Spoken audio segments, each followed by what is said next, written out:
Alright, hello everybody, my name is Turtle. Today we're here with a little bit more Reverse 1999. I've been quite busy lately, so I don't have as much time to stream stuff anymore, but we'll hopefully get through this, and jump in and out of some more other games as well in the future, moving forward. But yeah, we're back, and let's get started, shall we?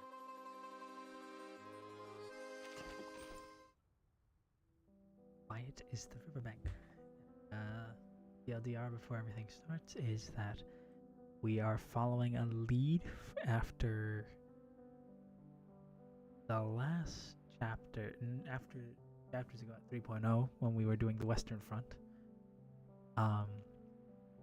Western Front ended with a transmission from Lilia about the Steppe of the Xeno rebels.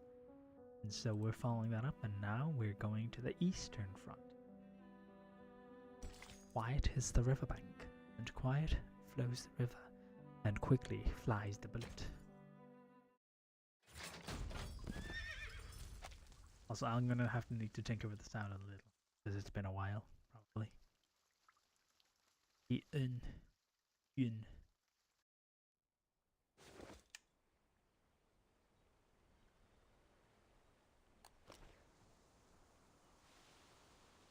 Did you see the bandits? Not even a sign, just some chipmunks. Think we should take a rest, Lieutenant? Sun's beating down and we need to get the horses watered. We've gone quite a way farther than the assigned watch point. Even if we can push on, the horses can't. Never exhaust your horse, remember. Fine, take a break, team. And Sergei, if you shine the light of that telescope into my eyes one more time, the last thing you'll see is a missile to the face. Understood? Understood, Lieutenant.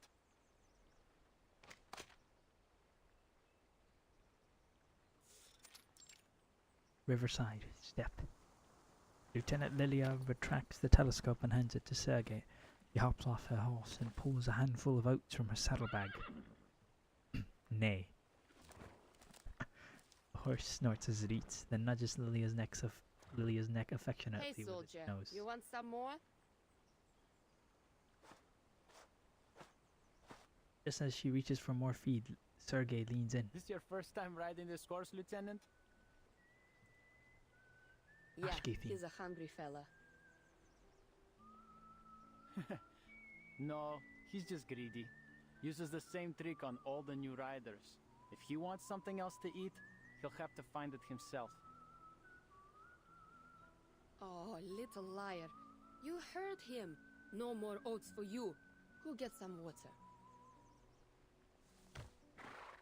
Lilia pats its neck a little harder, denied another bite. The horse lowers its head before giving Sergei a dejected snort. Leave him to me, Lieutenant. Another soldier steps forward, unfastens the flying broomstick from its saddle, and leads the disgruntled horse down to the river for a drink. Lilia sets the broom down beside her. In the unseasonably warm air, she catches a dry scent, sharp with river water and wormwood. This feels wrong, doesn't it? It really shouldn't be this warm. Ever seen a November like this, Lieutenant? And the Yeah, Ryashi but on feels... the other side of the world. This is weird for sure. Usually, the snow would be thick by now. But this feels like early autumn still. The newly enlisted cavalryman lifts a hand to wipe the sweat from his forehead, then points to the river, its surface glowing with a greenish light. The dawn would usually be frozen over in the shallower parts too. We'd be able to walk right over it. The meander's just a little farther. Berigrad would be too, if we could just cross it. You been to the city? The city. To the people of this steppe, these words mean Berigrad. Yeah, to go to the Foundation branch. Delivering letters, dealing with procedures. Annoying stuff like that. Oh, speaking of letters. My townsfolk sent some back from the front. Seems they're on their way home. Sergei shakes his head, seemingly unhappy with the idea. What? They beat on you or something? Why'd you say that? I couldn't be happier to have them home safe. It's just... It should be farming season, but... They'll come back to find nothing to farm. He squats down and grabs a fistful of grass beneath his feet. The weather was just right last year, but something went seriously wrong. It grew fast, tall too, but didn't make any seed at all. Our summer harvest was a complete disaster. The barns are almost empty. At least they won't starve to death at the front. But Manus Vindicti could strike at any time out there. Probably safer for them to come back. Do you think the Manus will reach the dawn? Hard to say. The main forces in Western Europe for now. But the Manus are like rats.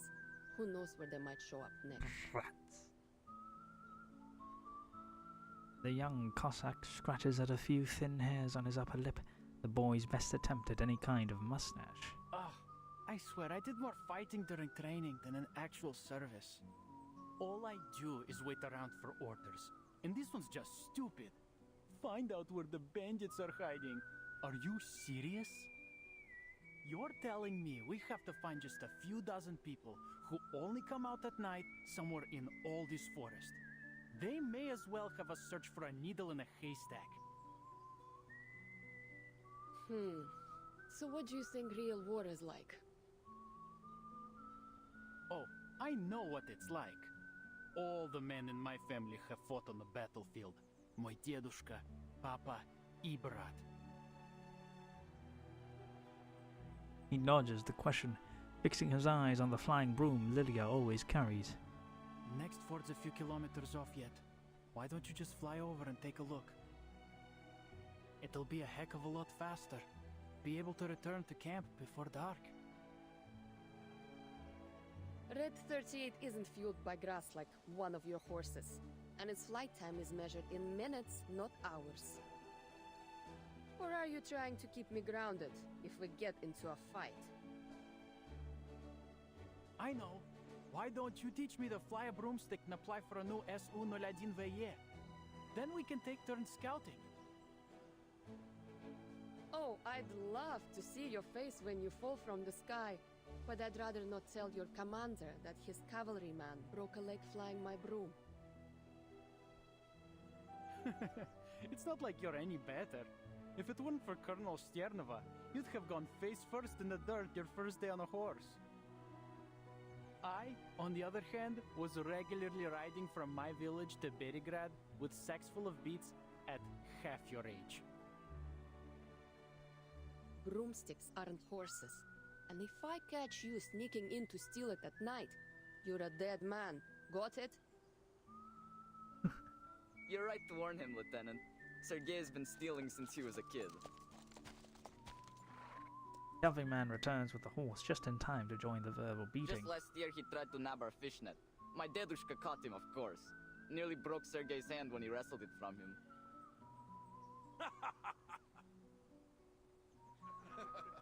Other cavalryman bursts into laughter as his face flushes beet red. He turns away but barks a hasty rebuttal. Shut up! It's not like he ever used it anyway. But he can't stop them. Cavalrymen take obvious delight in dredging up his old scandals one by one. Blin, stop making things up about me. Oh, I can't stand it here. You know what? When I get back, I'm going straight to the commander to get transferred to the Prisklonная company. Glonia. You mean the 5th Company? Isn't their commander your old rival in love? Even louder laughter erupts from the Cossacks.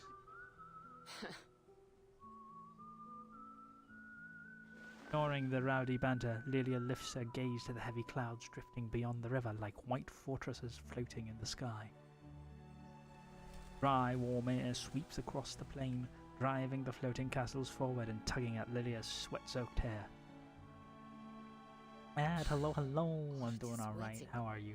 This heat's not normal. You? No one in the Foundation got the time to look into this?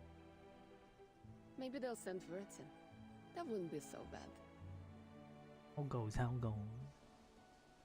Her eyes are drawn to the meager line, merging line between the earth and sky, a view she could have never seen from the Foundation, hidden away in the mountains. Then, along the slope, black figures burst into view, tearing ragged gaps into the horizon. Huh? Sergei! Someone call me? Me! You got the telescope, right? Hand it over. Waiting for Iftar? What's that, Was Lieutenant? that? I can't hear you. I said... Ah! A bullet tears through Sergei, the price for a moment of carelessness. Blin! Ah! Ah! Ah! This dude gave his all. Before the cavalrymen can even react, Sergei has collapsed onto his back. The plane explodes into gunfire, screaming horses and panicked shouts. Among the chaos, Red 38 roars to life. Oh, you're fasting. Got it, I see.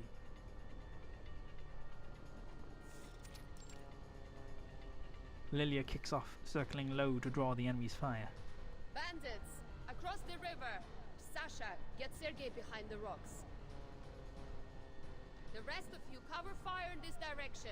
Empty a clip and mount your horses. Copy. What about you, Lieutenant?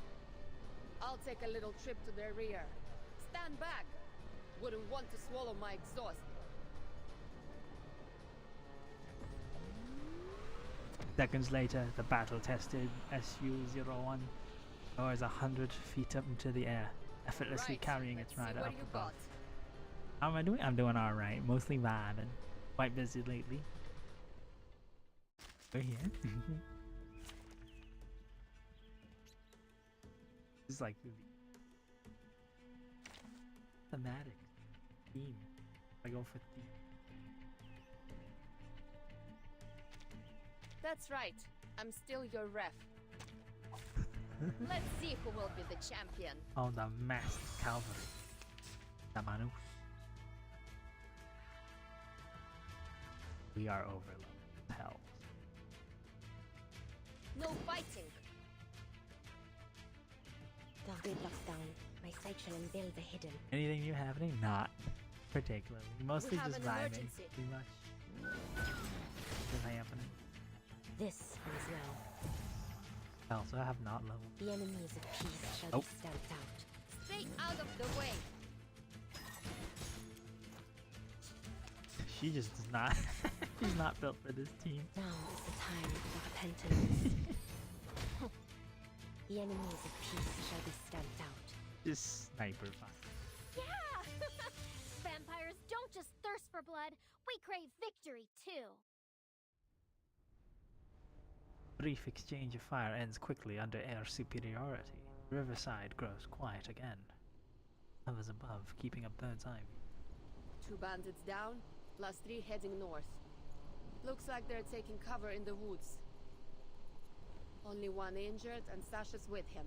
Nothing to worry about there. Rest are headed to the fort. They can deal with the down 2. Lilia turns in the direction of the fleeing bandits. I'll find their hideout. The shadows of the trees may veil the ground below, but they cannot stop the eagle that soars above.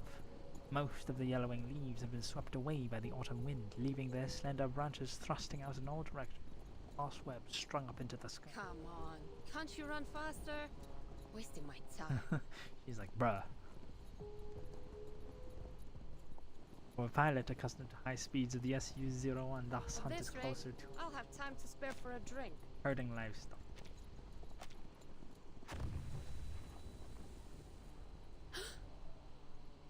Flak guns. Black cloud explodes beside her. And another, and a third.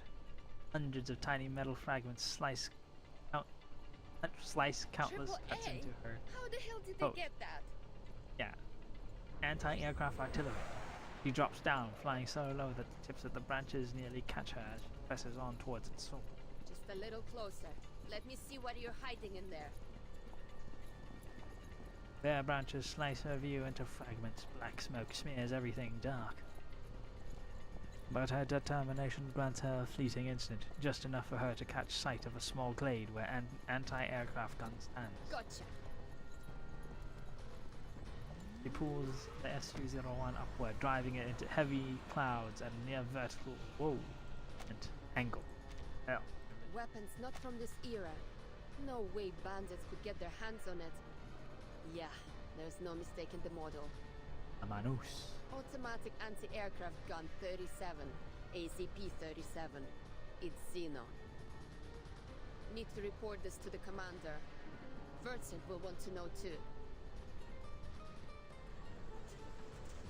Huh?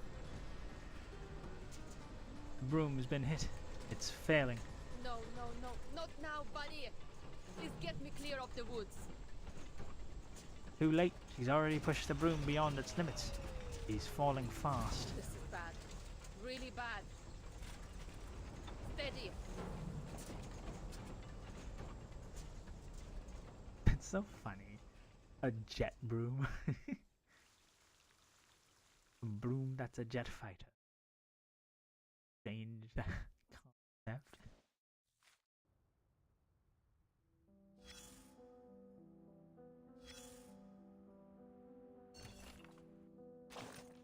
Visual amazing. Yeah, it is good.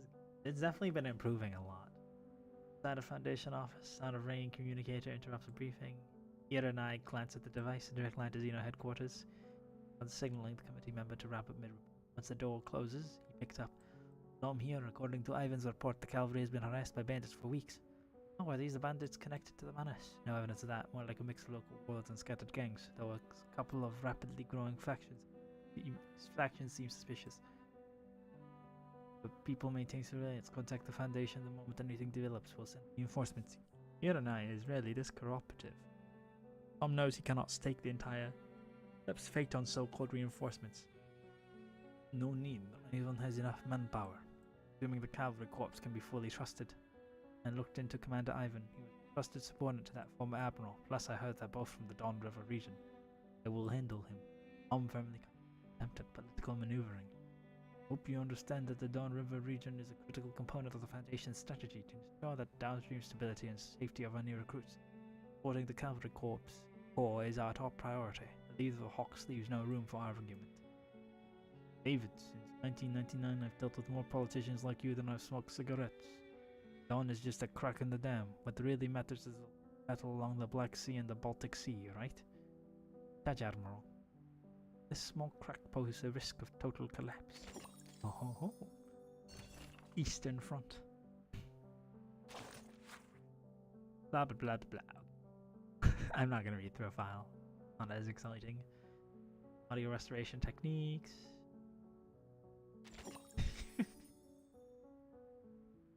Okay.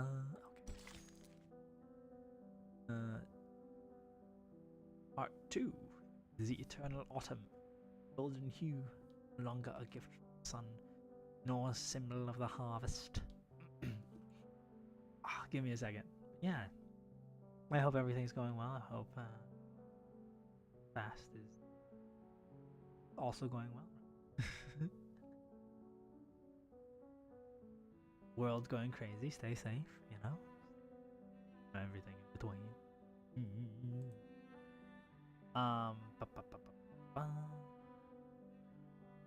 Audio's fine.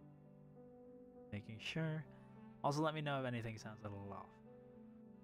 This is my first stream back in a while. Oh, golden. I did read that. Right, let's give it. So, hoping it's fine. Partie 2.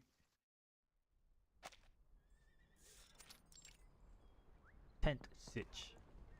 Downstream of the Don on a stretch of flat meadow, camp rises from mud-packed earth and stacked logs. No grand fortress, but it's enough to shelter an army at rest. The Dino cavalry commander Ivan Ivanovich Burakov stands tall and broad, watching the recruits drill formations. Look at this man. Commander? Dornova. With her usual brief greeting, Xeno Cavalry Chief of Staff Sabina Sternova approaches. Yes, Sabina. You've left the war room. Any commands? Just catching a breath. That stuffy air will be the death of me. Besides, a little more time among the pups won't hurt. Keep their spines straight and their commanding officer's face in their minds. I think they know your face already. After all, many only joined the cavalry after you gave that speech in the village. Ah, the Mrovka. Tell me, Sabina, did the pups bring any news? From Miss Galina? She's fine. She says she wants to see you again at your convenience. The NPC's also got an uplift, I think. There More are no recent great chapters. rides ahead for now. I'll find the time to visit her. If this golden famine continues to gnaw at us, the dawn will be no home for her. No winter, no crops. The steppe has turned her most brutal. I will find a way to persuade her to leave. We reported the famine to the Foundation long ago, but there's still no sign of their investigators. This is far from the heart of the war. And with the Foundation so short on manpower, we're just dust on their boots. Messy hoofbeats burst from the camp entrance, the familiar sound of bad news. What's wrong? Out of the way, rookies. Wounded incoming. Yeah, don't you hear his whimpering? I could almost cry. What the hell? At the rear, tied to a horse's back, sits a wailing injured boy. Shut up, Sasha! I got shot! Ради Бога, shot! Radi Boga is, for God's sake. Больно! I've Я learned больше something today. никогда не смогу ходить! The soldiers quickly clear the way for the reconnaissance team. Lilia dismounts first, followed by the team, except Sergei. Leave Sergei to me, Lieutenant. You should report to the commander. On it. And find a way to shut him up before the whole camp's forced to listen to the wails of his great military feat. He turns to see the commander striding forward. No need to hunt me down, Lieutenant. What news? Bad is what? Broomstick's broken. Won't be flying until I get the parts to fix it. But it gets worse. We have a situation, sir. And I think it's a big one. To the war room. You too, Sabina.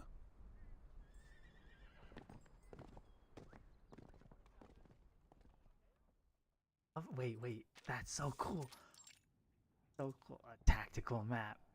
It's so pointless. So, the bandits have Xeno AZP-37s and arcane-guided VT Fuse anti-aircraft guns. You swear it, Lieutenant?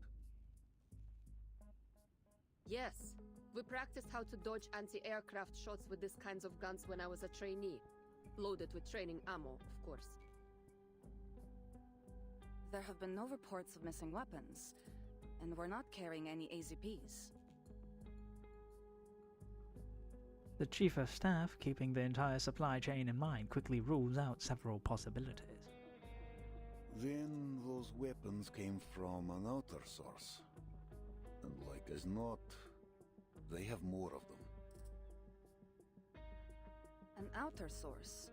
Impossible through air, and all land and water routes are under our surveillance.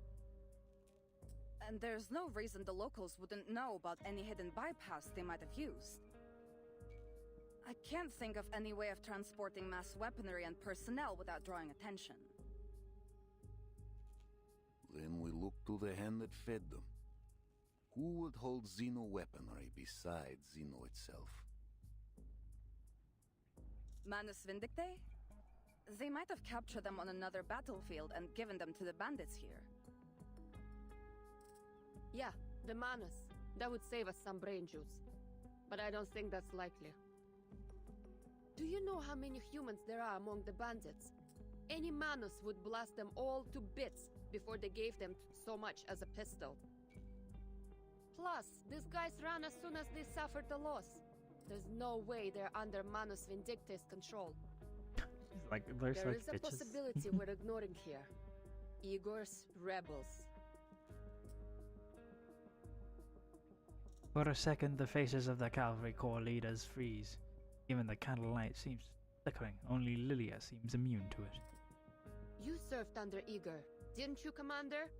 He's more than capable of transporting personnel and supplies in unconventional ways, right? I have to correct you, Lieutenant. You're right. While under Igor, I saw his arcane skill in use. He could slip men and guns through stone as if it were air. Well, good news is, Igor cut ties with Manus Vindicta after the ritual in Antarctica. So whether it's him or them, we only need to deal with one. News like this cannot lift the iron-grey shadows sitting beneath the commander's eyes. If it is Igor, the questions only grow. Why bring this Griffin Legion of his to Beregrad, so far from the front? Even if he seeks something here, why ride with bandits? He never stomached their filth before. Is it supplies he wants? But the Golden Famine grapes the entire basin. Or is this all by his hand?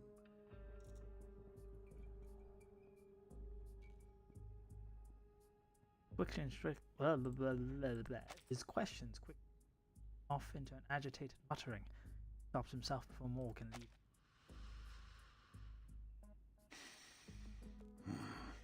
I'll send word to headquarters.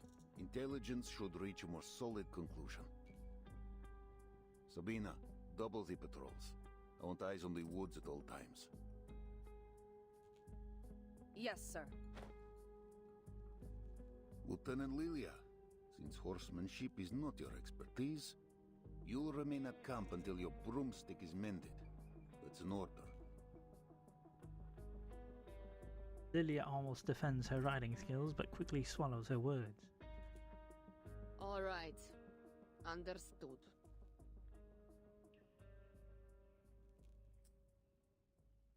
Do we continue? Oh, there's more. It's easy to find the field kitchen at this hour. The aroma of hot, unleavened bread guides through the maze of tents. Right in time for dinner. He glances at Sergei, who's standing among the other soldiers around a huge soup pot. He holds his bowl, talking between heavy mouthfuls. In that moment, I saw the bullet coming at me. I'm telling you, my amulet worked. Gave me just enough time to dodge the hit to the chest. Still hit the leg though. You have no idea how much it hurts. Too bad it didn't hit your mouth. Hey, Lieutenant. His legs snap to attention, and cabbage soup spilling from the bowl in his quivering hands onto his fingertips. Oh yeah, must really hurt. Still managed to drag yourself to the mess hall for some soup though, didn't you? Well, of course. It'll take more than a bullet to take me down. Speaking of soup... Oh no, his little jacket's all ragged now. He raises the bowl in his hand. His few measly scraps of cabbage float around in a Look at this stuff. scrap of bread. We're soldiers, not rabbits. Quit your whining. I know you've got some dried meat. Eat it. Lilia grabs a piece of bread from the table and spoons herself a bowl of soup. Thin cabbage leaves sink to the bottom of the bowl like a damp coal. Like everyone else, she dips the dry, unleavened bread into her soup to soften it. Bro felt really he did. Sergei hands her some dried meat, then pulls a bottle from behind his back. The liquid Here. inside is clear. Have Whoa, some, that Lieutenant. soon rise over seemingly harmless. Not bad. So, what was it? How come the bandits have something powerful enough to shoot you down? Don't know how, don't know why. Nobody does. Well, it isn't hard to guess. They're obviously going to rob the villages. Wait. This is bad. all the young and fit Bro have gone fell to so war. hard. He got shot They in the won't be leg. able to It was the defend end of his themselves. world. For a moment, a dark cloud. Soon it's lightened by another idea. Hey, no orders this afternoon, right? Want to go fishing with me? I'm going to He the does river. not give two shits. Now? You forget that bullet so quick. I know a safe place where we can fish, and I've got the amulet. There's no bullet that can kill me. Trust me. That's a red flag. You're not going to tell me you're Beep, full beep. after that sorry excuse for a soup, are you? There may not be any crops, but I bet there are still plenty of fish in the river. Ilya checks Sergei's allegedly shot leg. Weren't you just wailing about your leg a few hours ago? It's no big deal. He finishes the last of his food, drops the bowl, and jogs away. Shot in the leg. More like scratched. She's calling him out so. She's just like, bruh. Beep beep.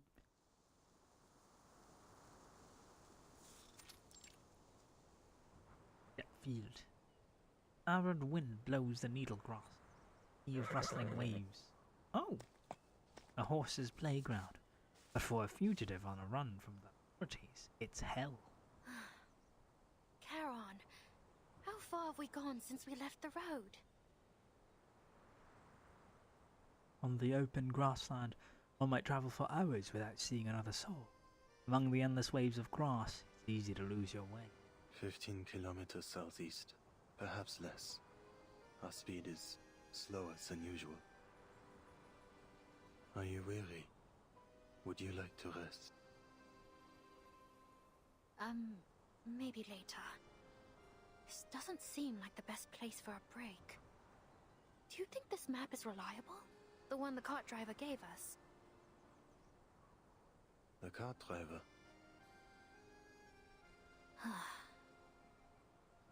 All right, I'll refresh your memory one more time.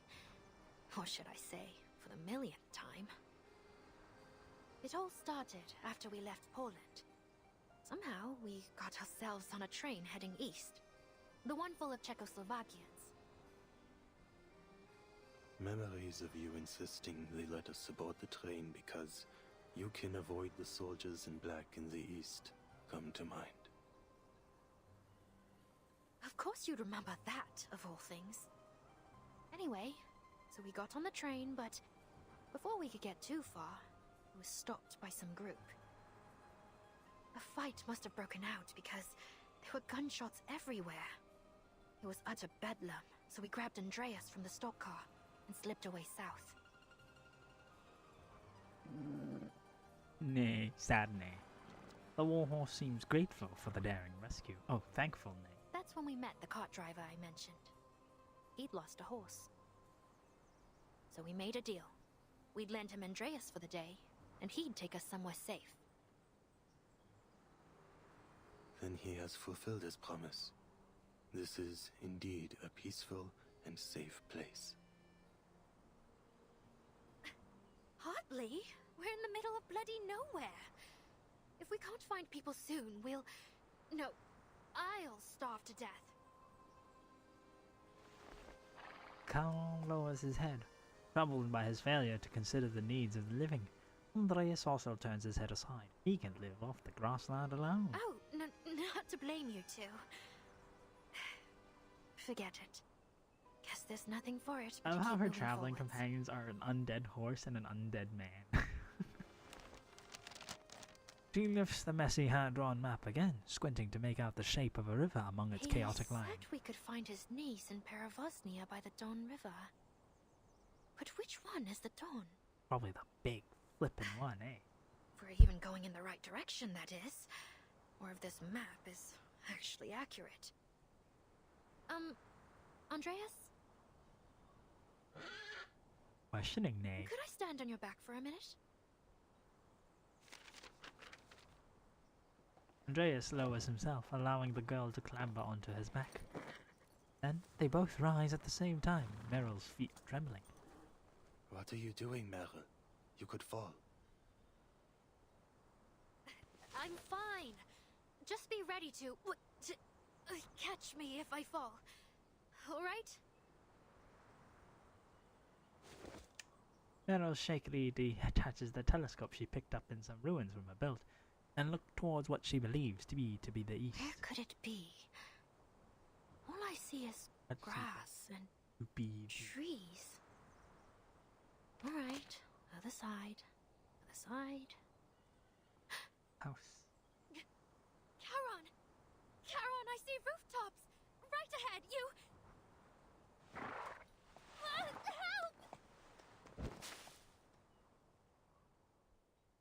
She hops in excitement and, as expected, loses her balance.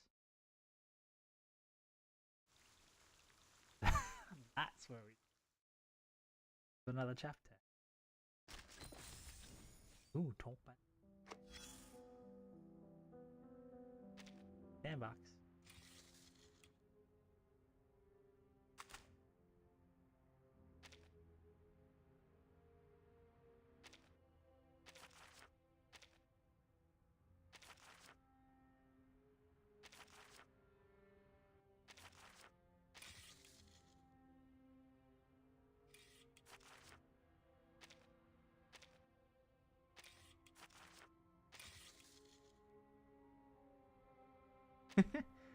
Oh, dispatch.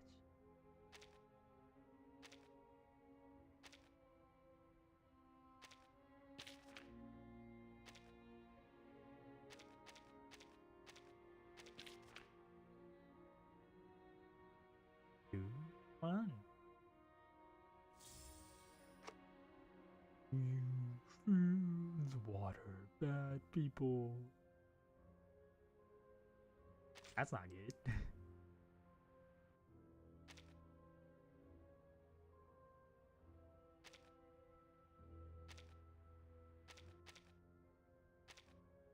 Gunman, aim pie.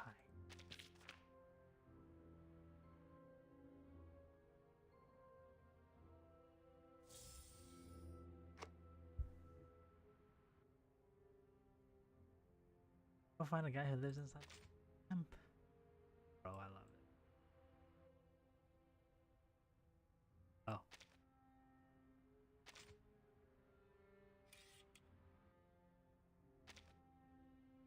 Vicious discovery. Gage la bandito. Oh, there's a Marsha. It's been a long time. How is everything going at the Foundation? There's nothing left to do on the Western Front, so I accepted a commission and came to Luxembourg region.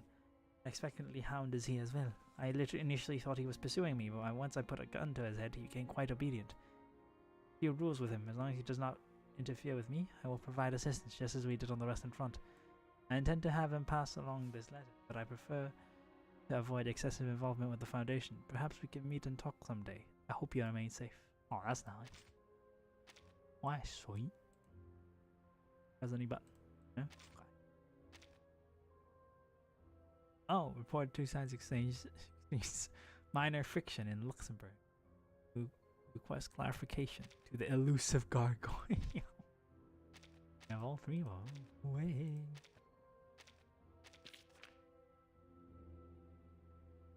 To elusive gargoyle. That's funny. Obviously, since I'm merely extinguishing these approaching flames. Allow me to make this clear. When my actions align with the Foundation's objective in the future, I am willing to offer my assistance, provided I am not obstructed and necessary intelligence shed. These are the rules I established with the Hound. You are free to confirm them with me. 50.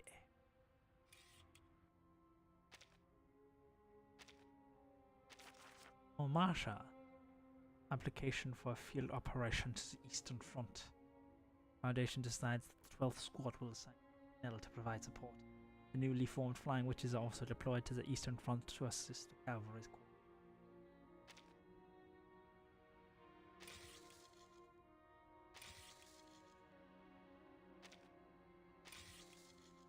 Ooh, tough.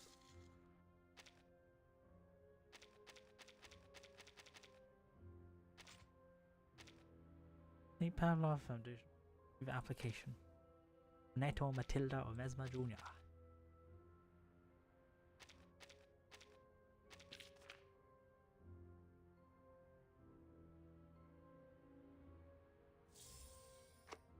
The timekeeper, this operation aims to obtain intelligence for the situation does pose risk.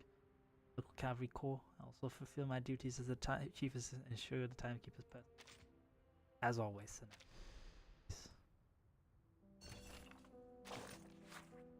Keeping wheat, glittering golden. Oh, a poem. Glittering golden plains, gentle breeze passes, yet no grain dances. The earth is like a misunderstood mother, again and again reaching out her withered hands. The sunlight fall on the fields, the wheat stands quiet and clean, almost cruel. Oh, weeping wheat, may you bear silent fruit, enough to sustain, even if only enough to fill a child's smile. Anonymous poet, wonder. That's grim. Alright, 3. Intersection. The currents converge here. Oh, I see milk. Probably Caron. Yes, the horse. There's a dude. 4 dudes. Partie 3. I'm definitely just having a bit of a laugh. Perish no. Perish. You fell off your horse? I wouldn't worry. I bet even the mighty Atman has fallen once or twice. The young man in uniform comes to the tall, fruitless pear tree Meryl is seated under and offers her a bowl of steamed rice mixed with wheat. She gazes at him longingly. Here you are. Thanks again for helping my uncle with his cart. I know it's not much, but this is all we have right now.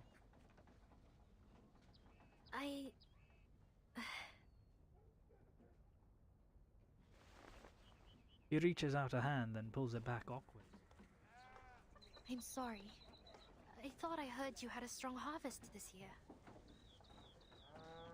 The past few years were good, it's true. People had to leave to fight, but the land still blessed us. But this year has been strange. Certainly the winter. Soon after planting, the wheat grew wild.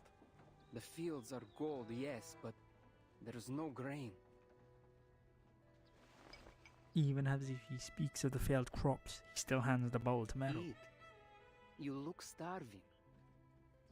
I've enlisted with the cavalry. There'll be plenty enough food for me there. The cavalry? The Xeno cavalry. Meryl forces her cry of Xeno down, lowers her head, and begins to eat. The young man turns toward the shadow that had been hiding beneath the tree. Are you sure you wouldn't like any food? I need no sustenance. Thank you for sharing the little food you have left. How may this kindness be repaid? Blood-stained man. No need.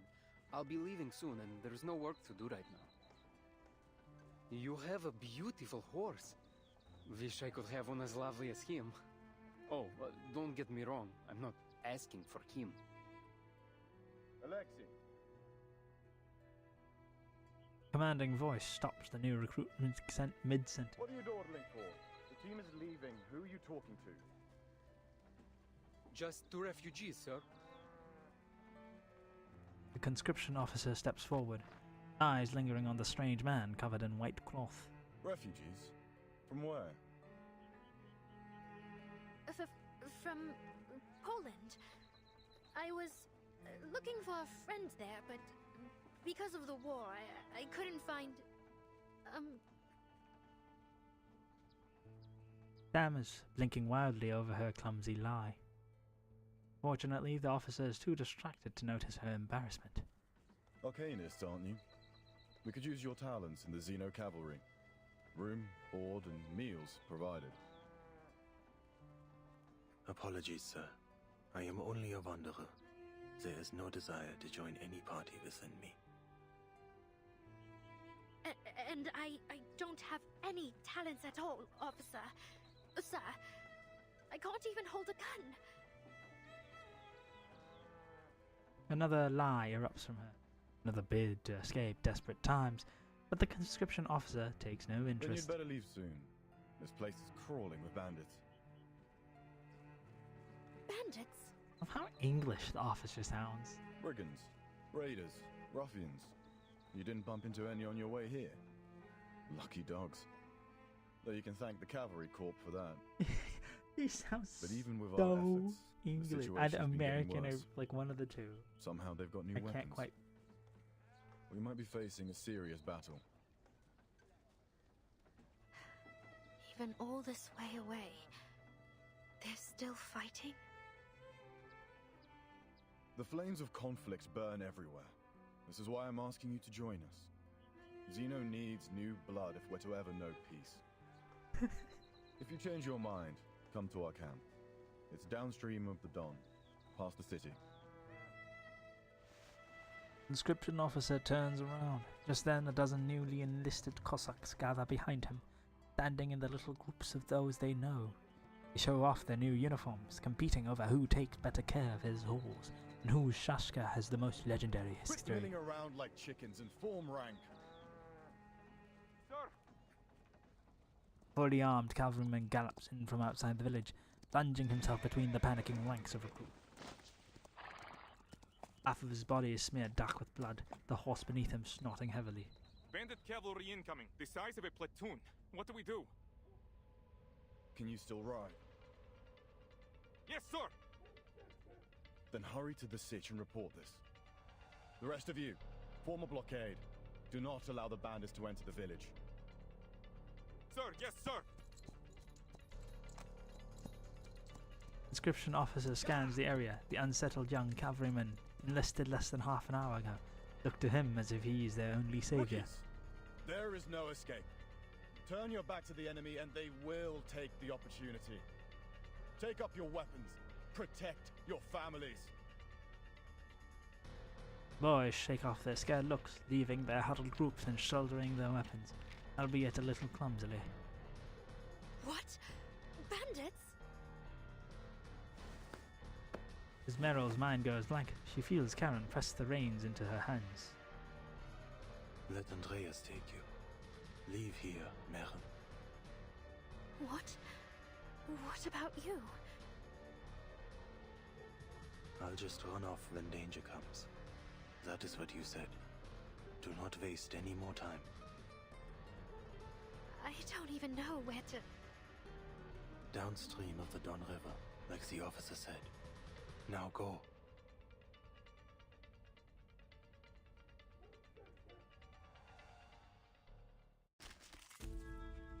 Berezhnovaya.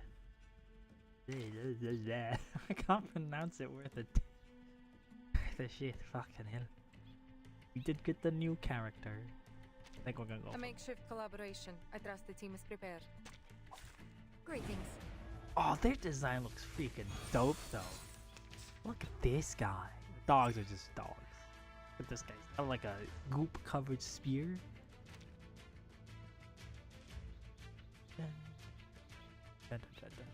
Just like the drills.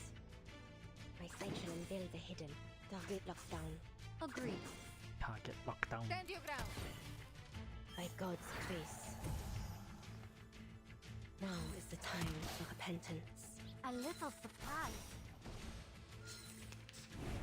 That's an artillery Mike gun. one, enough. Time to clean up the battlefield.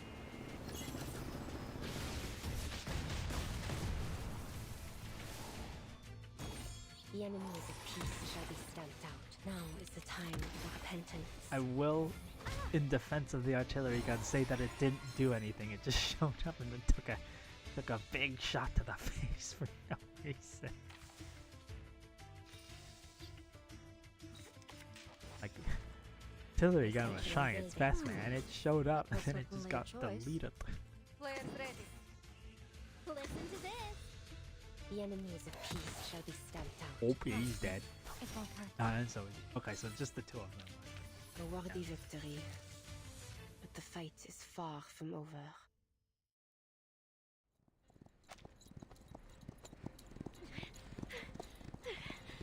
Andreas! I'm slipping! Hey! Panicked Nay. He clings to the horse with all her might as he charges at full speed. Can't even spare a hand to draw her weapon and fight back.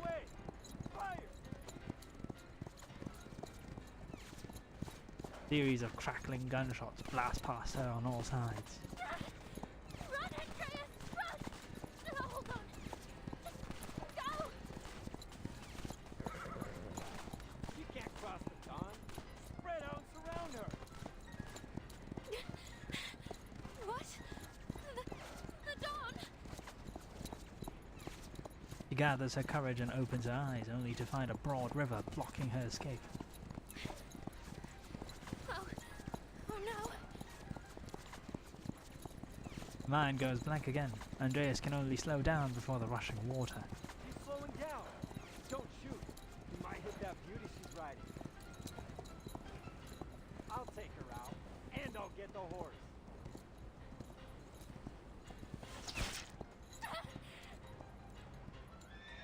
Like a hammer has struck her arm. She loses her balance and falls to one side.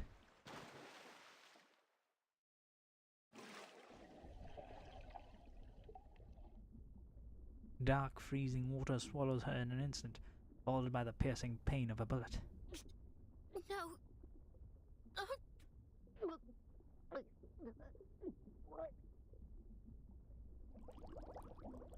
The shimmering light through the water above turns dark.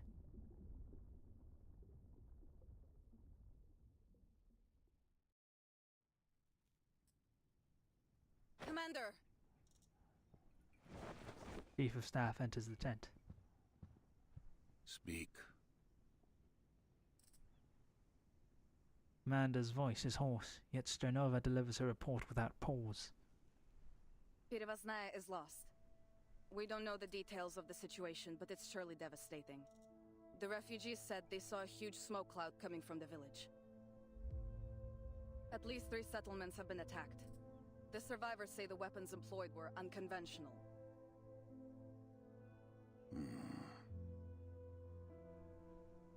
The villages struck are all upstream from here, northeast of Berigrad. I suggest we quickly position the main force here, here, and here, to seize advantageous terrain. Chief of Staff points out the positions on the military map spread across the table, only to find the commander's focus is elsewhere. The heavy air closes in around Sternova. She falters. Sir. Headquarters has spoken. What did they say? They wouldn't interfere with the Cavalry Corps' tactics, would they? We withdraw from the Dawn in 2 weeks. We will engage Manus Vindictae in Hungary next month.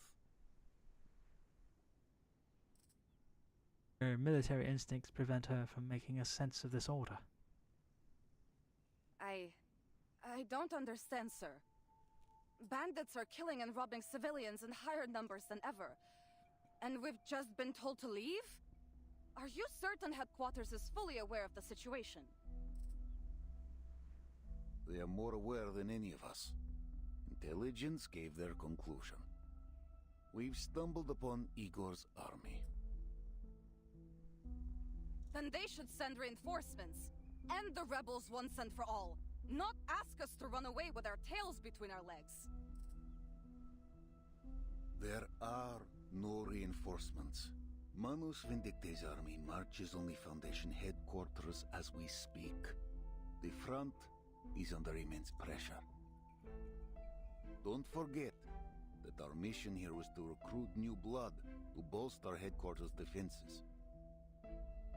As for Igor, he cut ties with Manus Vindictae after Antarctica. They say some kind of bargain was struck, though the terms remain unknown. Since then, the rebels have crossed no blades with either the Foundation or Zeno. The Joint Committee wants to keep it that way. So, they want us to leave so we won't fight Igor? Correct. Chorto! All this time the Foundation, especially those hawks, has been belittling Zeno for Igor's betrayal. Yet here they are, still trying to stay in his good graces? Politicians, Sabina. For them, the two don't clash. Politicians, huh? I'm sick to death of the conniving bastards. To hell with the Foundation, to hell with those ridiculous bird parties, to hell with Irenai, and to hell with... Sabina. The hint of warning in his tone fails to stop her. Their lapdog Lilia. Her support? Don't make me laugh. I know why they sent her. She's both Xeno and Foundation. Her file says loyalty guaranteed after investigation. She's a surveillant. A Foundation babysitter, monitoring you, me, everyone. So the Dawn doesn't become the next Sao Paulo. It's an insult. A humiliation. Xeno should never have to yield to those so-called hawks. Colonel Sabina Sternova, have you lost your senses? His gentle warning proving ineffective, the commander turns to harsh reprimand.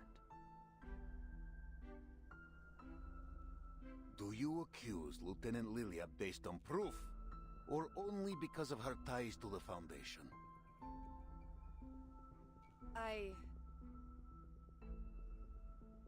The commander purses his lips, his jaws grinding as if he were chewing on a piece of steel. Bends down, draws out a crumpled letter, and passes it across the table. Nova takes it, her brows knitting together. Ivan, Irenai's people have done it. Xeno's fate is inevitable. I write this letter only as a reminder from one friend to another.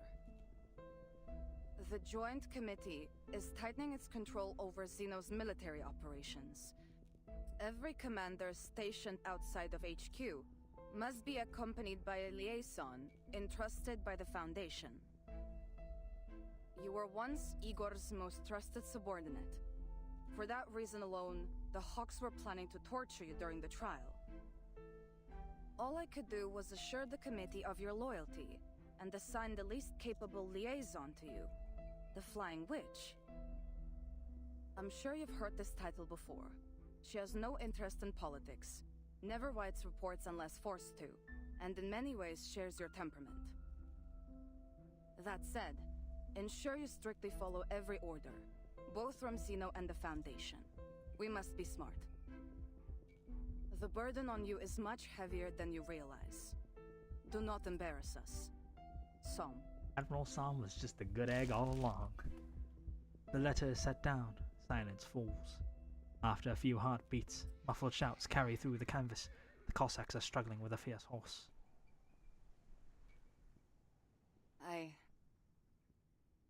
I'll begin preparations for the withdrawal, if that is your order. Commander lets out a long, weary sigh. Orders are to assemble all cavalrymen in Belgrade. We hold the city for 2 weeks. Then, we withdraw. We're withdrawing anyway. Why risk the 2 weeks? For the safety of the Timekeeper. The Timekeeper?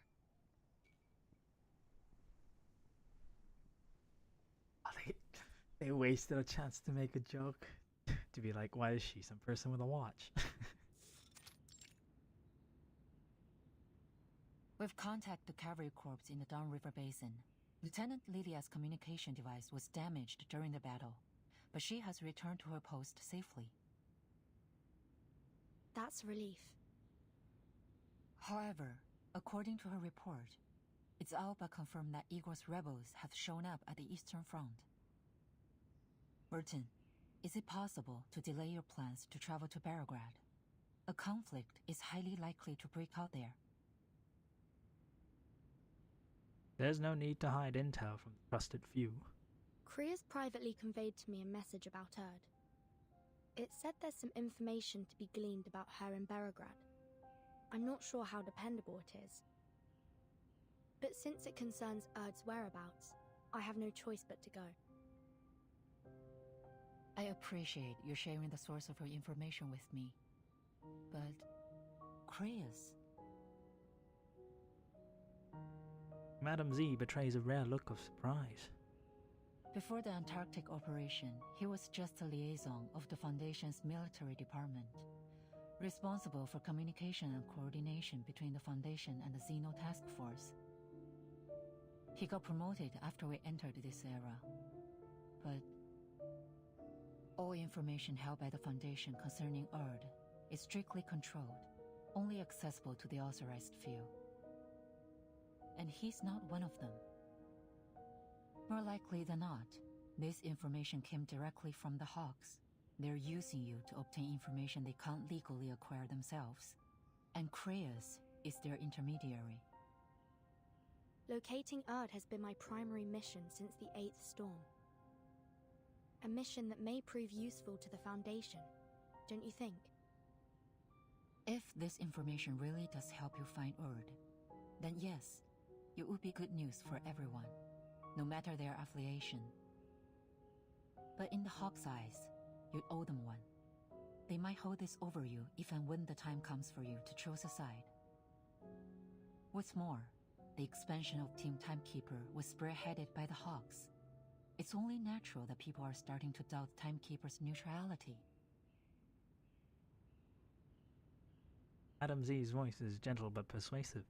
She sincerely hopes the young lady before her will not be drawn into the whirlpool of power. I know you have no political inclinations, but the Hawks are creating an image that you are working with them. I'm not saying this to stop you, Vertin.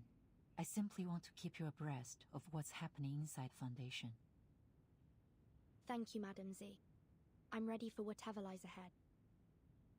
Please accept my official application to travel to Belgrade. Only by stepping into the flood can one uncover the secrets hidden beneath the water. I see. After the Joint Committee's admonition, Admiral Som ordered the Cavalry Corps to prioritize the safety of the city. Belgrade should be safe for a time. What's the committee's attitude towards Igor now? Igor is the enemy. However, reports from the Western Front state he's no longer working with the Manas. We're currently re-evaluating Igor's motivations. That said, the committee does hope to avoid making enemies.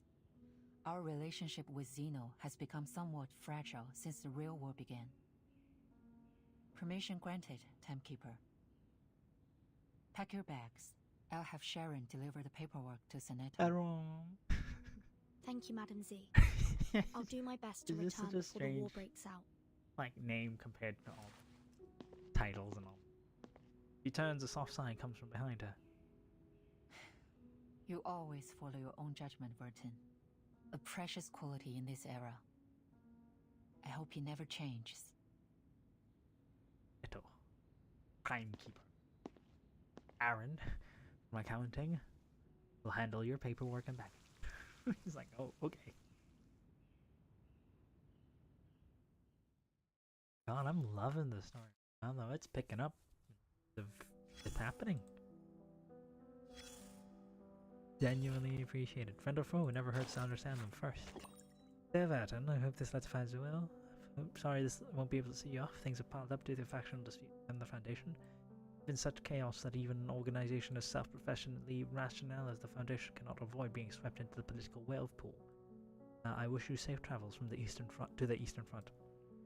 I've enclosed a copy of Commander Ivan Ivanovich Berakov's file. You're about to enter the jurisdiction of the Xeno Cavalry. Ivan and Igor have known each other since childhood. Both come from an old village downstream of the Don, yet fate drove them apart along the same muddy roads. They once commanded two separate units within Xeno, nominally independent but with unspoken understanding that lingered between them. Commander Ivan is difficult to gauge. According to the records, he's plain-spoken and awkward in social settings, which has earned him Admiral Som's high praise as a loyal and trustworthy man. However, must caution you, don't place complete trust in him. Lots rust in wartime, especially those of soldiers who've endured betrayal and hard choices. However, the bond between Ivan and Igor may pose hidden. In times of like these, you'll have to weigh these trusts and suspicion for yourself. Winter is coming to the Don. The damp cold settles heavily over riverside cities this time of year. Along with the file, I've included several packets of ginger tea. Or keep it in hot water and drink. It helps ward off the chill. Stay in touch if you can. Safe travels. Zhang Zhishi. Zhang Zhiji. Is it? There's no pinging. I can't tell which intonation they're going.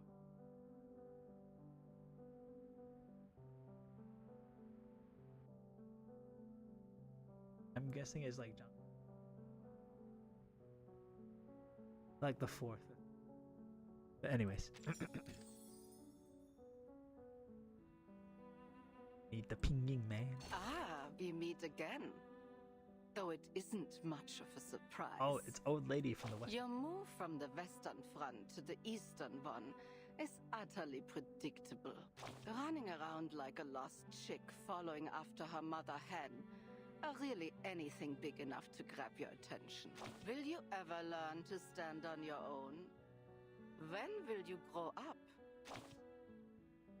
And then what? Watch her disappear again? You're not an idiot. So why do you keep making the same mistake? You aren't the type to find joy in running on a treadmill, are you? Then again, maybe you are the type after all. At least when it comes to chasing fashion. What's that supposed to mean? Of course I Verton understand sassing family. back, lol. I know what love is. What's the family so strange to you? She attended to your every need when you were still wet behind the wings. You depended on her, clung to her, because your very survival demanded it. Then one day she was gone from your life. This is you like had to fly on vaguely your own, German. do your own chores. You wept over the good old days of comfort and being cared for. Oh, Eastern poor German, birdie. Polish, kind of But the truth babushka. is that care and affection were nothing more than her way of feeding a sick obsession with control. That's what love is, shallow as a bird bath. I was loved once. I loved others too. I've experienced it firsthand and I understand it as well as anyone. Come, take a seat. I've set your favorite chair facing east. The view's better that way. Not to mention that the river helps wash away the stench of corpses. Savage. Part 4, beneath newly emerging darkness covers. Oh, that's one of the commanders of the Cavalry Corps. You can see it. Oh! Everything makes sense. I'm actually so surprised they managed to tie all this because I've completely forgotten it in the span of a chapter. But if you look here, dude with a little it's not a frock, but like it's like, you know, the little cloak, half cloak. Guess who went fishing or said they were gonna go fishing earlier in the chapter? Lilia and Sergei, or at least just Sergei, because he's fucking weird. Guess who's floating down the river? Meryl. Just got shot. Everything comes together. Secret. Sous le silence. Sous le silence. Under the sun. Hey! I got something! Sasha, come give me a hand! She got a person. Not far from the camp, Sergei has been watering the horses while he fishes, undeterred by the danger brewing across the steppe. Fishnet he failed to steal last year ended up in his pack before he left home. Old Samov put it there himself. Got it! Oh, Swami, this is heavy. Must be a big one. Come on, Sasha, put your back into it. 2 young men, children of this very river, use all their strength to drag the fishnet to the riverbank. Have you ever caught a fish this big before? Never. The fish done all the growing this year instead of the crops? Just a bit further. Grab tight. On I my don't know why mark. that got me so tickled. Один, That just did. Два, три. Eins, drei, vier. They stumble back as they finally haul the net ashore. Go check it out. I dare say even my dedushka has never seen fish so big. Sergei runs to the net and untangles the cords like an expert.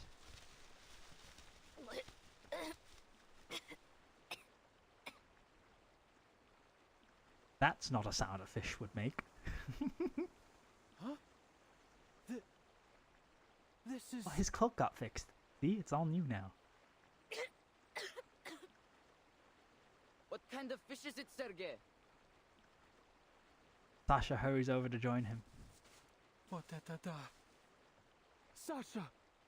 It's a person. Meryl in the net. Have you lost your mind?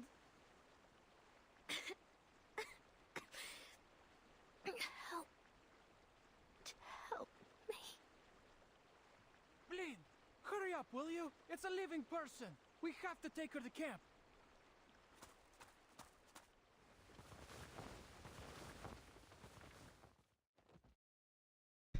Everything's coming back Millhouse. That's such an old meme, eh? The sound of dozens of horses neighing at once echoes from somewhere far away. Andreas. Charon. Where am I? Warm, dry air sweeps across her. Here's the crackle of burning willow sticks. You're awake? Try getting to your feet.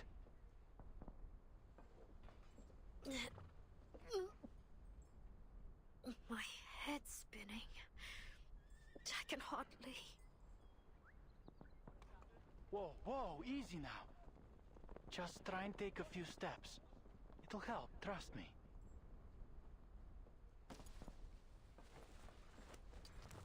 Meryl doesn't know how she gets to her feet.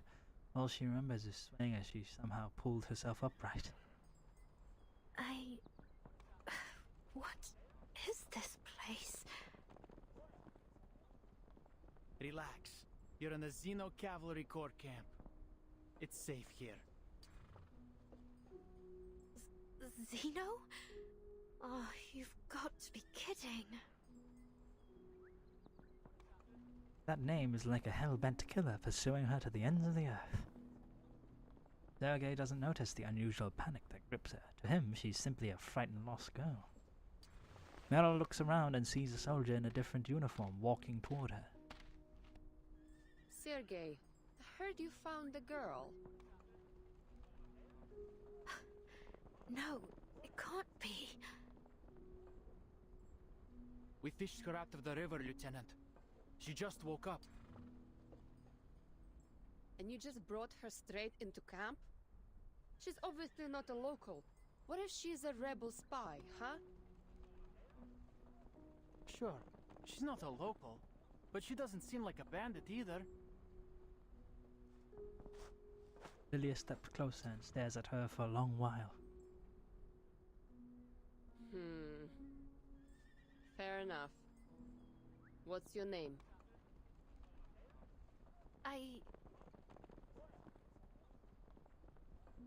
Falters before she can say the false name she created. Under Lieutenant Lilia's piercing gaze, the girl loses the courage. Meryl. Meryl? Not from around here, then. How'd you end up in the water?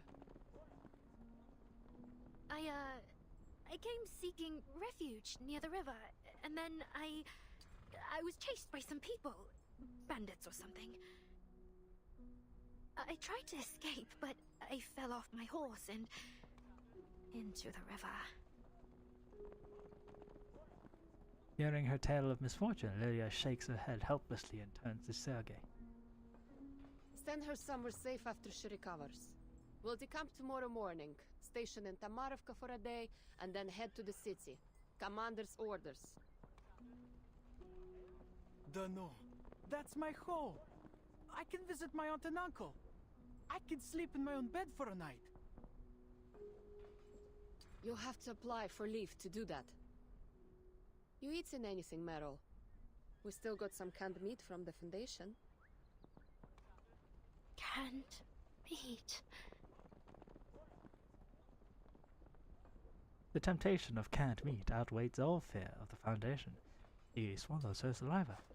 After the lieutenant leaves, Sergei returns to his usual complaining. Too bad I only caught you today, huh? Sorry? Don't worry. It's not every day you fish a person out of the river. Oh, by the way, you can stay at my uncle's when we arrive in Tamarovka if you like. It's no Zimny Dvorets, but it's better than a Zimny tent, that's for Dvorets, sure. Winter Palace. You live with your uncle? Yeah. Father died at the front 4 years ago, and my mother was sick. Lost her 2 years later. My aunt and uncle took me in. I do have to do farm work to earn my keep, but that's no big deal. How about you? Where are you from? You said you're a refugee. Where's your family now? I...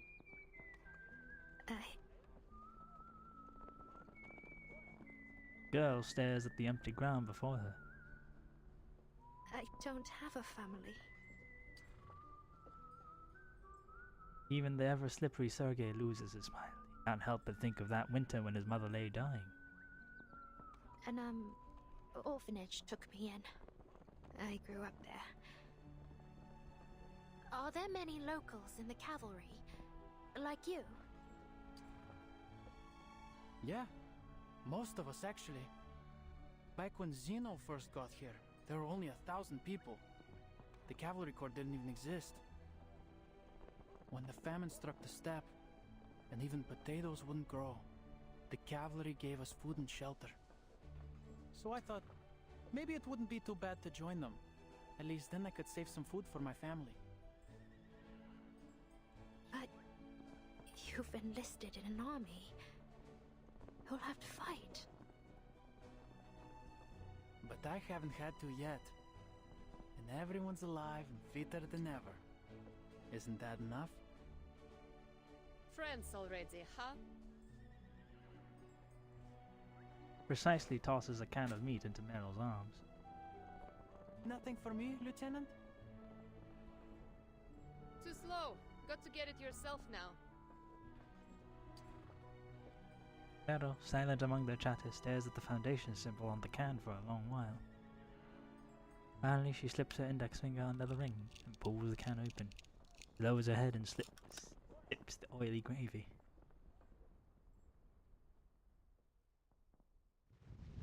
Not her bullet wound, though. I'm pretty sure she got shot at some point. There was a time I thought you would lead us to the Eternal. I thought you were like me. A man with ambition.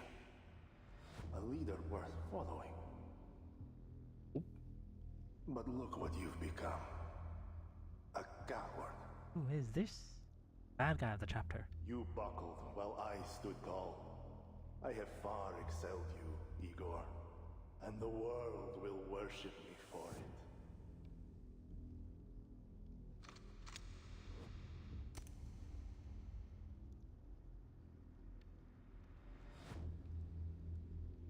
No mortal can transcend eternity, Krutov. Krutov. The opponent calmly draws his shashka. Your arrogance has gone beyond your means, turning you cruel and foolish. How disappointing. You can't kill me, Igor. You... I was literally asking to die.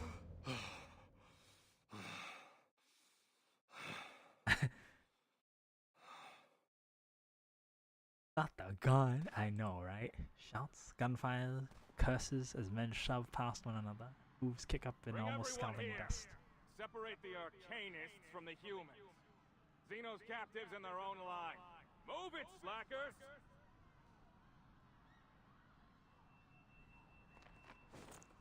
He wakes from his restless dreams.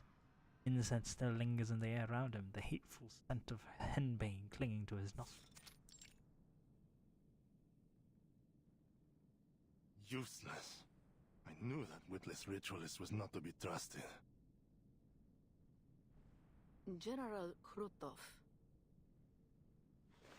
As if having foreseen that the man in the tent would awake, the oddly dressed ritualist slips inside. Nightmare, You have awoken, yet the incense has yet to fade. I suggest you return to your dreams until you're capable of overcoming Oh, she's a definitely nightmare. banished. She's got so many, like, blue drip. Enough of your riddles and trickery. Why are you here? Captives. The first batch has arrived. Then you do as we agreed. Take the Arcanists and leave the rest to me. What part of that do you not understand? There is a peculiar individual among the captives. Unawakened. We didn't discuss how to deal with them. Unawakened? Those can be particularly useful. What do you know of it? Thanks to the knowledge bestowed by her, She I seems was to able right. to She. gain some insight. Though I'm not saying surprised people to can have dress like encountered villains, here. but like It seems the some human people form dress like named villains. after a mythological deity, as if by doing so, it would somehow render it capable of resting their sinful souls in peace. Interesting. Take me to it.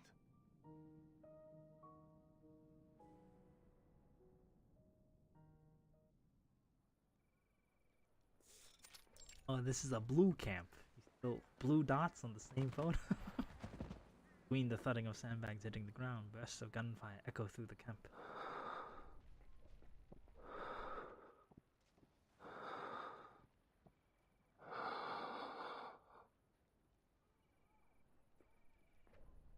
Having already given his life to the tragedy of this age, Caron has already sensed what is happening around him. He wants to leave, but cannot move. Not long ago, a ritualist crushed a series of symbols beneath his feet, binding him to... Caron, is it? Senses the approaching footsteps, only when they are already close, then turns toward the voice. Why did you kill those who surrendered? Well, too many mouths to feed. There isn't enough food across the entire dawn to keep everyone alive through the winter. You could have set them free. They were only civilians. They would cause you no trouble. Civilian implies civilization. Civility, wouldn't you say? The Cossacks are barbarians. Setting them free would only bolster my enemies. I will not take the risk. Sounds like a pretty bad guy thing to say. Caron lowers his head in silence. Seems there are no words left in him. Intriguing. Just as the ritualist said. Tell me, are you able to foresee a man's death? The shadow of death lingers over these grasslands. Countless will die in a killing driven by starvation and hatred. That is what brought me here. Rutov looks off to the edge of the camp, where the yellow pasture grass bows gently, the small rises.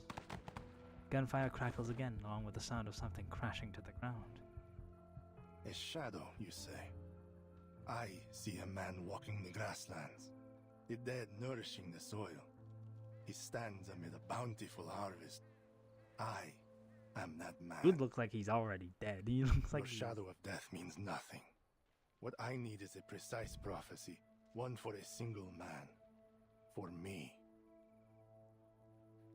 I cannot do such a thing, nor is there any desire to. What say? What's what? I am offering you a chance, Awakened. Serve me and my army, and I will spare you the ritualist's hand. Ritualist? Rutov gestures toward the binding ritual beneath Caron with his chin. This is her work. She tells me you dispelled another incantation cast by her kind. Rutov looks pale, right? On a human soldier. That's what I meant. I was like, he looks like he's already dead. She's desperate to tear you apart and see how you did it. Some special arcane skill, she claims. Oh, what's... Trust me. Like a lich? What she will do to you is one thing you do not want to foresee. Like a lich or a pharaoh? From like those old... Manus Vindicte. Ah, so you can see some specifics. Well, what is your decision? No. Neither your enemy nor your ally. There is nothing I can do for you but bury the dead. Rutov fixes a sharp gaze on Caron, as he could tear through the cloth covering his face with sight alone. Difference of opinion. Why am I surprised? You're just like the rest of them. One bad decision after another. His cursing seems to be directed at some invisible onlooker rather than at... And I am left to right their wrongs. It seems only I can. I gave you your chance, freak.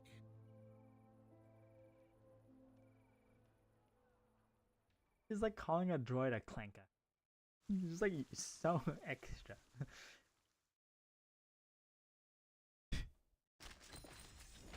Oh my god, I also didn't realize how long these are gonna be, because holy crap. We'll finish at 5, but Jesus. Okay. Part 5. Soldiers, heads lowered, lips sealed with orders.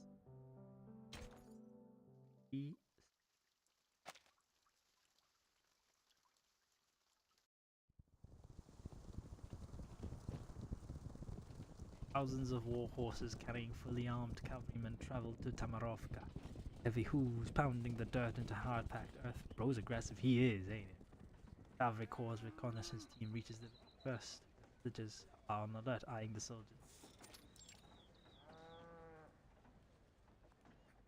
You heard, Meryl? A Foundation big shot's coming to the village. That's a first. Big shot? Who? Meryl unconsciously reaches for a mask, suddenly realizing that she lost it during...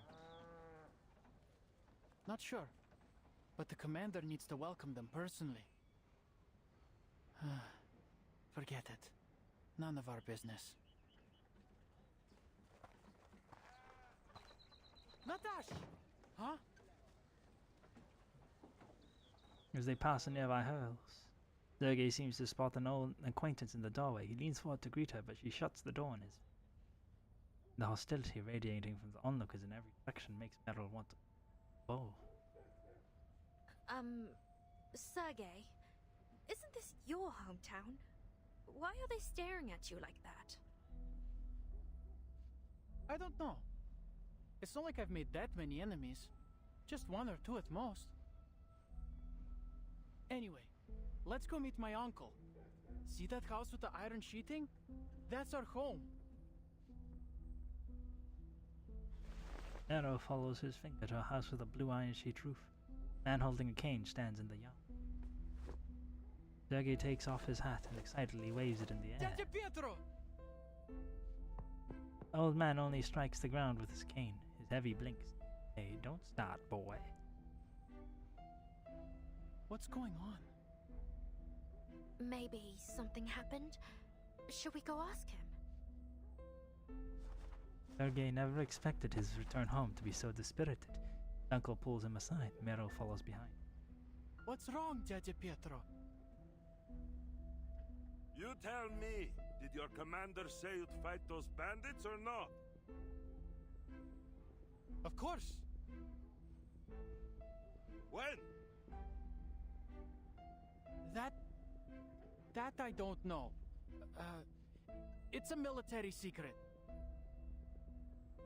Word is you're going to the city, the lot of you. So, where does that leave the rest of us, hmm? The villagers need protecting too. The young man cannot think of an answer. He can only stand in awkward silence. The uncle sighs and grips his nephew's shoulder hard with a slim yet powerful hand. All right, Seriosha. I understand. Everything's packed and ready to go. Come, we're leaving to your cousins in Petrovka. Dядя Pietro, could you just tell me what's going on? I'm not deserting Zeno. Sergei shakes off his uncle's hand. The old man's neck is red with embarrassment and anger. Turns and glances at Meryl. It's fine. She's a friend. The cavalry is leaving us here to die, and the refugees from upstream. They said there are tens of thousands of bandits up there. I don't know where they all came from, but your cavalry's nothing compared to that, right? You'll never fight them all off. And keep this quiet, but the Kolduni left and joined the bandits. Что? They said they'd punish anyone who stands with the cavalry when they return. He watches the cavalry corps soldiers passing the entrance. If you can't fight them off, they'll burn the village to ashes. So, are you coming with us? Yes or no? That's okay. I love how, like, grounded everything is. Like, there are consequences, and there will be people dying. I see Lilia. I see Lilia. Small group of reinforcements makes its way slow advance across the grassland. A transport team carrying guns and artillery rumbles close behind. That must be the commander of the Xeno cavalry beside her. Cavalry corps officers awaiting them ride out to the head of the team to guide them to their destination. Before the commander can reach, old friend steps forward to greet the timekeeper. Capitan, why did the Foundation send you here? Isn't exactly the safest place in the world right now. I applied for it. There's something I need to find in Beregrad. Don't give me that look, Lilia. Madame Z approved it.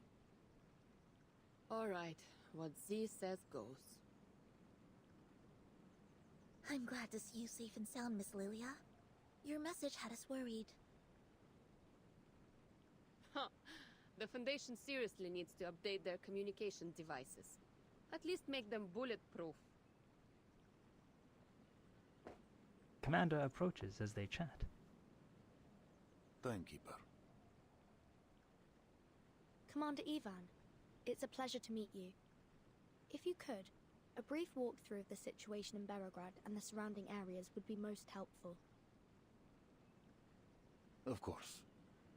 But tell me, where did that company behind you spring from? I received no word in our communications. Commander eyes settled on a small detachment within the reinforcements, about 100 soldiers strong, led by a red-haired knight. Oh, Marsha! The knight notices him too. She dismounts and steps. Vice Admiral Burakov. I am the medic of the Foundation Special Unit 12. Behind me are the soldiers returning from the front lines, and our field medical team. Every one of them is willing to enlist in the cavalry and join the fight against the bandits. Good to know. Go to Colonel Sabina Sternova. He will see your men settled. Yes, Commander. The knight leads the special unit away. Follow me, if you will, Timekeeper.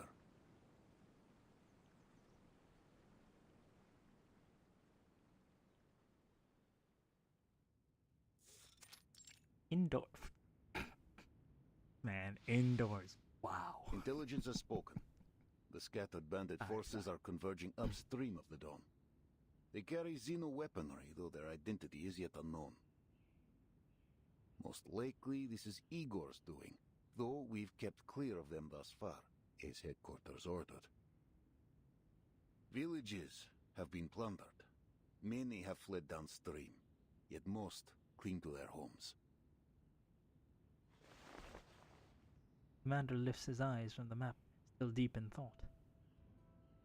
Xeno has ordered the cavalry station in Beregrad until your mission is complete. We ride at dawn. Many of your cavalrymen are locals from the era. What do they think of Igor? What happened in Sao Paulo is classified. To them, he's a warlord like any other. We do have a controlled route to the city, but, Timekeeper, are you certain you wish to enter? The rebels could strike at any moment. Yes. I'll complete my mission quickly. Hopefully before any conflict arises. I see.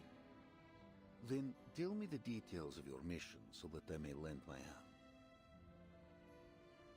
There's a place in the city called the Amber Room. It's said to hold an important clue about the storm. Does it sound familiar at all, Commander? Not the Antarne Komnata in St. Petersburg, I presume. We're a long way off from there. Then no. Can't say it does. It seems I cannot aid you much in this. The commander pauses, then asks the question that's been gnawing at him since the timekeeper's arrival. Timekeeper, may I ask, besides your storm investigation, are you also here to deal with the Golden Famine? We tried ourselves, but Xeno soldiers have little experience in arcane matters. We couldn't unearth the root. I'm sorry. I didn't receive any information on that matter. But I'll keep an eye out for you. I see. The cavalry will aid you in any way we can. But with our strength as it is, I cannot guarantee the safety of Belgrade. I'm not sure how much it will help, but I heard reinforcements are on the way. The newly formed Flying Witch Company will arrive soon, along with a new broomstick for Lilia. Lilia suddenly perks up. Xeno reformed the Flying Witches. No. This unit belongs to the Foundation.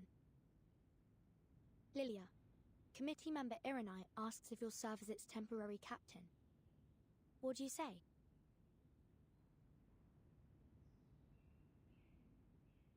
Oh, the politics. The politics. Zonova gestures to a lonely, empty house. We haven't seen the owner of this place for 2 years. The elder said you can stay here for a few days. This is spacious. You ignore its decrepit state, it's a fairly decent place for a short stay. Yeah. The stable in the yard still needs some fixing up, so the cavalry will have to take care of your horse, if you don't mind. That would be kind of you. Thank you very much. It's no big deal. What's one more horse to feed? Nova hands the keys to Marsha and leads her horse away. Just as Marsha is about to slip the key inside the lock, a rustling sound caught her attention. Is that a rat? A rat? Not the sound a rat would make. A small black shadow vanishes behind the once leafy elm in the corner of the yard. Or a child from the village? Never mind. I need to rest. Hears it again. She looks over to the same spot. Who's there? Behind the elm, a head peeks out, briefly meeting her eyes.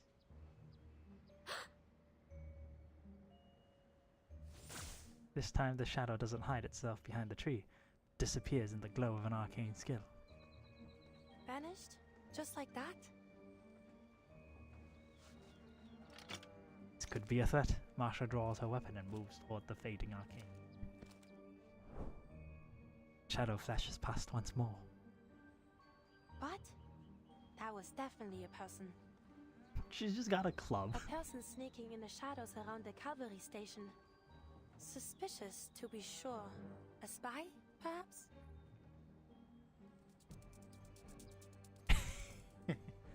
Strange sound. Its direction is exposed again. Turning, Marsha stares intently. Are my eyes playing tricks on me? Is that a fiddler crab? On the dawn step? The knight runs toward the dubious fiddler crab at astonishing speed. That heavy armor doesn't seem to slow her down in the slightest. In its desperation, her opponent flees sideways toward the outskirts of the village. There is no escape as the knight is closing in on the crab. Dude, Meryl's arcane skills kinda ass. Turn into a crab. Like, what? I don't know why, that just got me tickled. her magic ability, disguise, crab form. Like, what? I go wherever I am needed. It's actually a crab.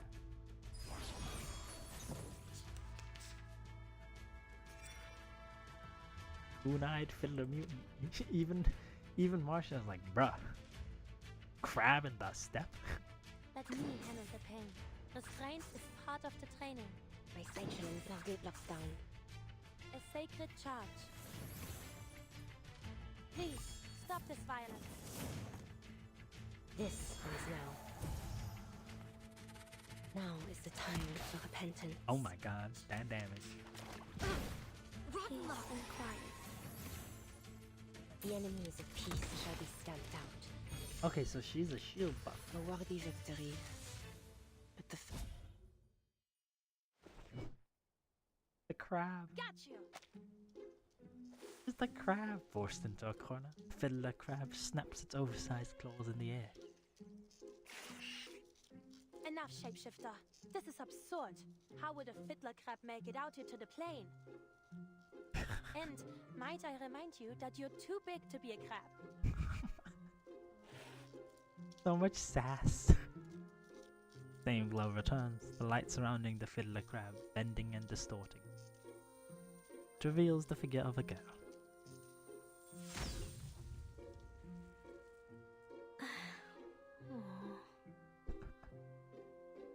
The newly appointed medic of the 12th squad locks eyes with her team's deserter. Hey, nice to see you again. Meryl? How did you...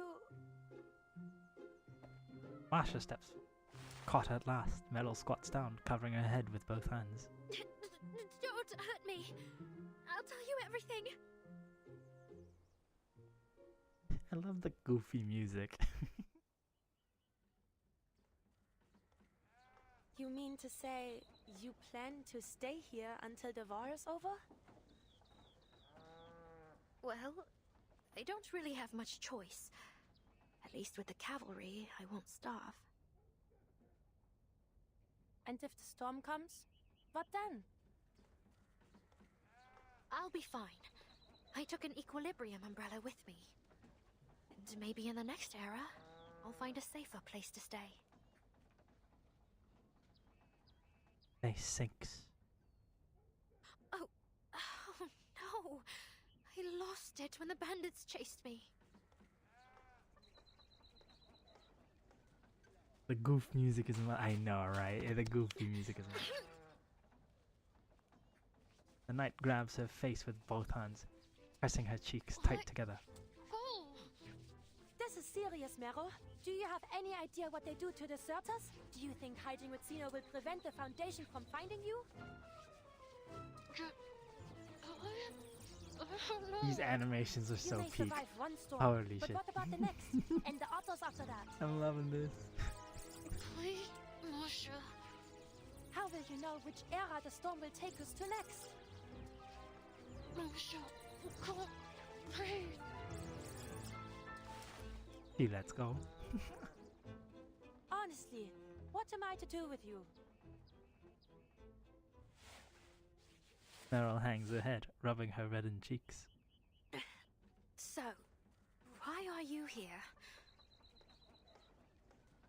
I was taking a group of Don Cossacks home, and heard the timekeeper was going the same direction, so we met on the road and traveled the rest of the way together. Now that I have arrived, Kreas has requested I stay by the timekeeper's side until she completes her mission. Then I'll return with her. You're not going to bring me back to Kreas, are you? Marsha leans against a worn pillar, looking deeply downcast. If only I could. But with Kreas comes the Foundation. Either way, I'll be sure to bring you back. Running around alone out here is far more dangerous than anything the Foundation could do. Knows there's nothing left she can do. Does anybody else here know you, aside from me? No. Image of the young Foundation big shot appears in Meryl's mind. She shakes her head, trying to erase those grey eyes from her memory. I know the Timekeeper and Lieutenant Lilia, but I don't think they know me.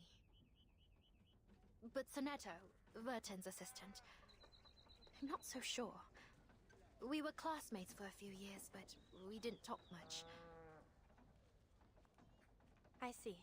Stay close with me then, and don't let Sonetto see you. It would be best if we solved this without any interference from a third party. Paravian and I may be able to plead your case, but if we're to have any chance of being successful, you can't run away. Not again.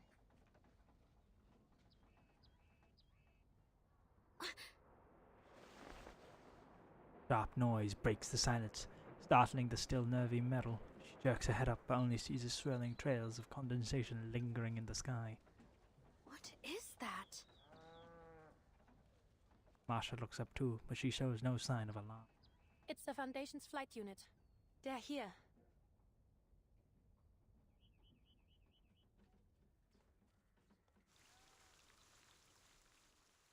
Wow, okay, well that's a spot to stop, I suppose. Holy, I enjoyed that a lot. A lot more gripping and tense than some of the other chapters. I'm definitely giving this a good rating. Finish the record. Shape-shifting crab for dummies. Borrowing record 2 hours, 36 minutes. 1 week. Cyril Atman returned following day, same time, abandoned practice. Sound of tsunamis at night. Turned after 5 days and 6 hours. 2 days and 3 hours. Claw marks along the spine and traces. Going forward, this book may only be borrowed under teacher supervision. I like it, I like it. I'm probably gonna come back to this. I want to say tomorrow, but I'm not sure because I do have classes. 9 out of 10 for you. I'm glad you like it. I'm glad you like it. Like, I feel like all the chapters are good, right? Don't get me wrong. They all have their own merits, but I feel like this introduces a lot like character stakes and like character interaction than some of the other ones. I feel like that's what's lifting the school because I'm like I can see the dynamics a lot easier. So far, yeah, pretty good, pretty good. Because like trust me when I say like some of these older chapters where there's a these are all the recent ones. Yeah, like all the earlier ones. Like I feel like also the animations are really cool. Look at that.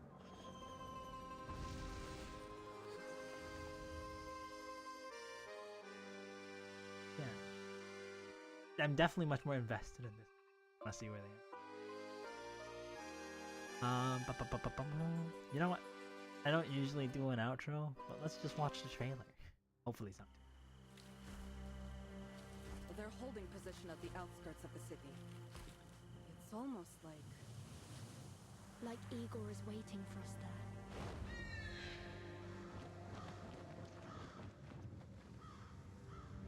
You know what I think, of course. Blood pours across the steppe. The execution. So much killing. Haven't you had enough?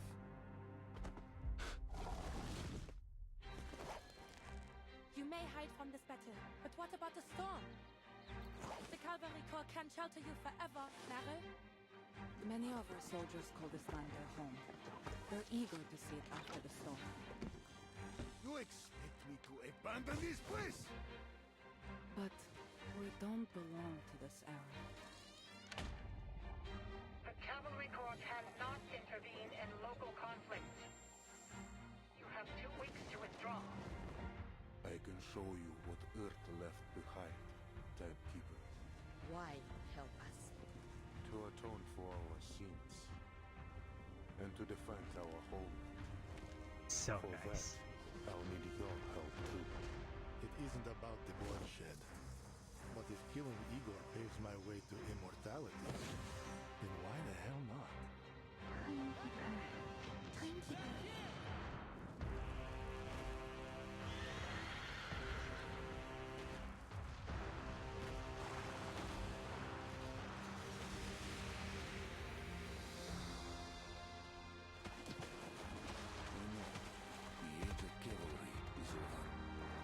Tales of chivalry have come and gone. But we can still fight.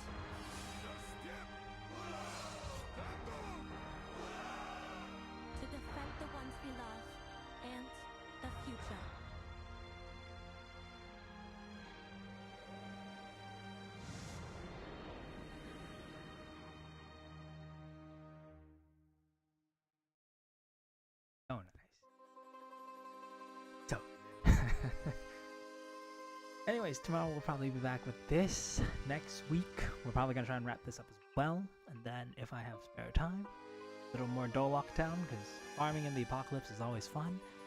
And maybe something else. But for now, however, we're going to be hopping off for today. And yeah, the graphics are pretty good.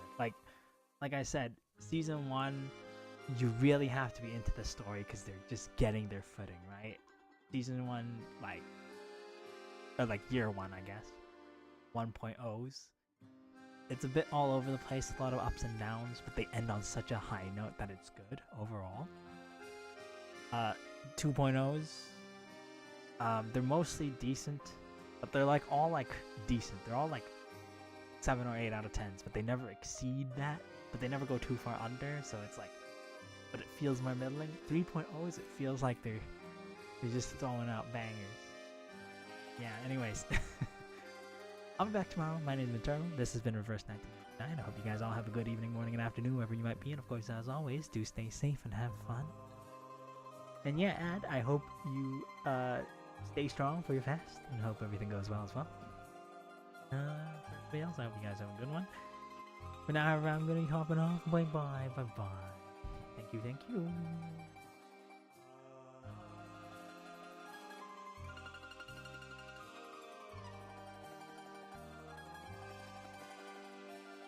Bye. Bye.